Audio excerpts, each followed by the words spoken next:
Ya, ketemu lagi dengan saya Rizky Prabowo. Kali ini kita akan membahas terkait dengan fungsi dan prosedur dalam bahasa pemrograman terstruktur. Tema kali ini di pertemuan kedua yaitu pizza. Kalau di pertemuan pertama kemarin burger, ini pizza ya. Ya, tujuan utama dalam penggunaan fungsi dan prosedur pada kasus-kasus tertentu biasanya kita mendapatkan suatu masalah yang besar gitu ya.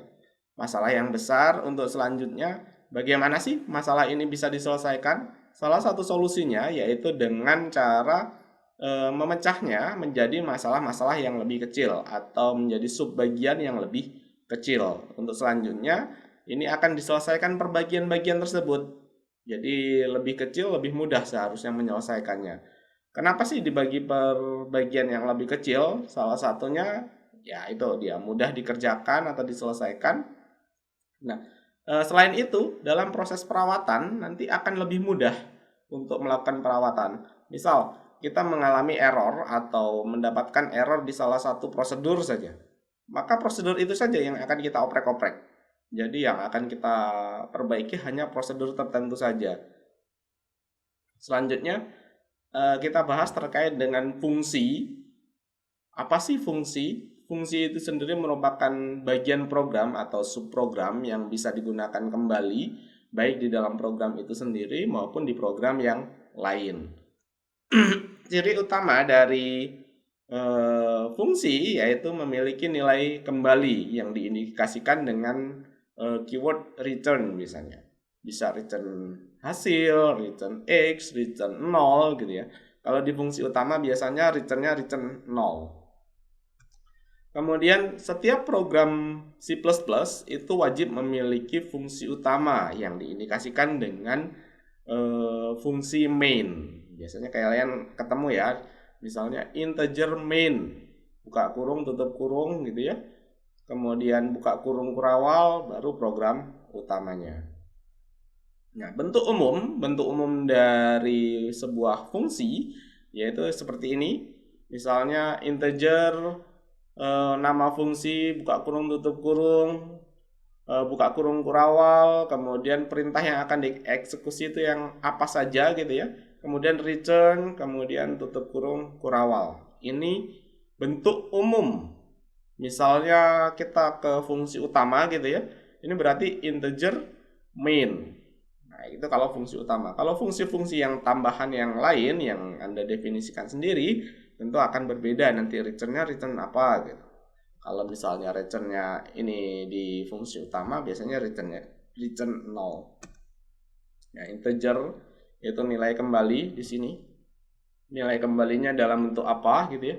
Misalnya integer, ya integer di sini. Double atau float, ya silakan float. Nama fungsi di sini terkait dengan nama yang diberikan oleh seorang programmer. Jadi fungsi itu mau dikasih nama apa sih? Sebaiknya fungsi itu mencirikan atau mengindikasikan terkait dengan perintah yang ada di dalamnya atau kode program yang akan dijalankan.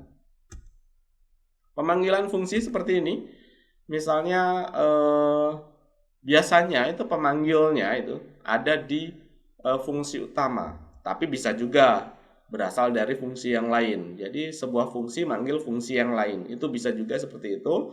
Kemudian eh, return value akan dikembalikan ke fungsi pemanggilnya. Kalau fungsi utama yang manggil berarti returnnya akan dikembalikan ke fungsi utama. Kalau fungsi yang lain ya fungsi yang lain gitu. Nggak selalu ke fungsi utama gitu ya, tetapi selalu kembali ke fungsi pemanggilnya. Harus berada di atas fungsi pemanggilnya. Nah, ini harus berada di fungsi pemanggilnya kalau tidak dideklarasikan sebelumnya. Kalau mau dideklarasikan sebelumnya bisa nanti ditaruh di bawah gitu ya, bisa.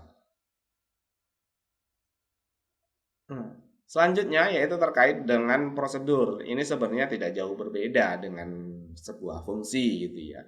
Cuman di prosedur ini tidak ada return value biasanya.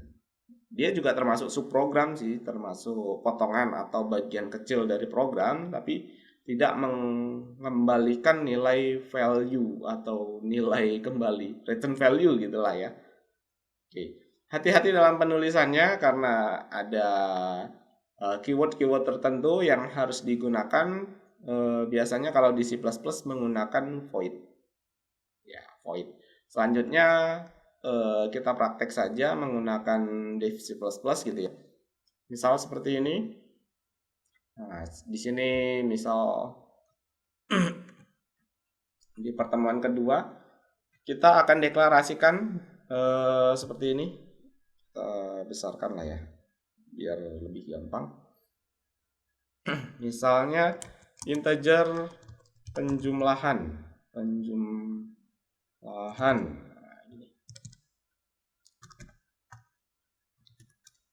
Oke, penjumlahan di sini misalnya integer hasil sama dengan 3 ditambah 4. Misal return hasil. Baru kita buat program utamanya. Integer main.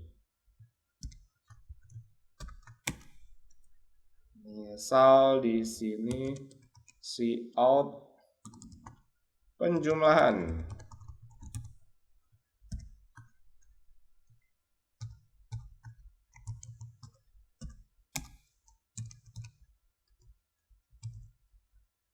Catch. Seperti ini ya. Kita coba. 7. Jadi hasilnya di sini 7, nilai 7 di sini ini berasal seperti ini. Programnya berjalan seperti ini. Integer main dikerjakan pertama kali, kemudian cout penjumlahan. Penjumlahan di sini merupakan sebuah fungsi, pemanggilan sebuah fungsi gitu ya. Pemanggilan sebuah fungsi yang ke sini. Set. Nah, di sini integer penjumlahan ini. Kemudian di penjumlahan ini hasil ini tipe datanya integer yang merupakan penjumlahan 3 dengan 4. Kemudian return hasil. Nah, hasilnya dikembalikan integer, maka akan ditulis di sini. Ini terkait dengan fungsi. Kalau prosedur gimana? Ya, kalau prosedur berarti di atasnya di sini bukan integer tapi void. Ya, pakainya void. Seperti ini, misalnya kita close dulu. Oh, sebelumnya bagaimana Pak kalau kita mau penjumlahannya nilainya beda-beda Pak? Jadi nilainya berubah-ubah. Nah, misalnya seperti itu. Kita coba dulu yang menggunakan parameter, misalnya di sini 5 dengan 6. Kita pengennya nanti hasilnya 11 gitu ya. Di sini kita kasih parameter integer A, integer B. Nah, di sini hasil A plus B. Kita coba sini jalankan. Yap, 11. Nah, karena yang dikirimkan 5 dengan 6, maka di sini 5 akan masuk ke A, 6 akan masuk ke B, kemudian A dan B akan dijumlahkan, dimasukkan ke dalam hasil. Return hasil akan dikembalikan ke sini. Hasilnya akan muncul di cout di sini. Maka muncullah nilai 11 pada saat dijalankan. Itu kalau menggunakan fungsi. Nah, bagaimana kalau menggunakan prosedur seperti ini? Sebaiknya kita akan menggunakan global variable ya namanya ya. Global variable misalnya integer A. Kemudian integer B.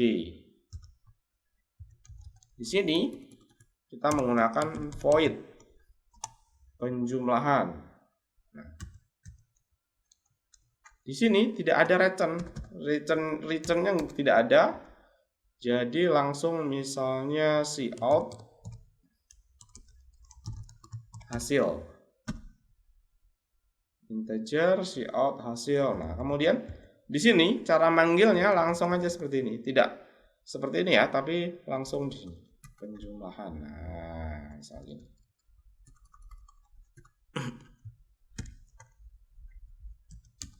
Di sini and line. Oke.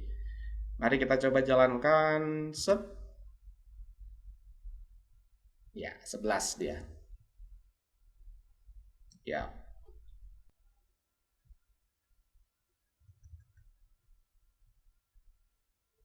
Oke. Sekarang sudah terlihat apa bedanya penjumlahan dengan menggunakan prosedur dan menggunakan fungsi. Mungkin sekian dari saya. Sampai ketemu di pertemuan selanjutnya, di video saya selanjutnya. Jangan lupa di subscribe ya. Oke.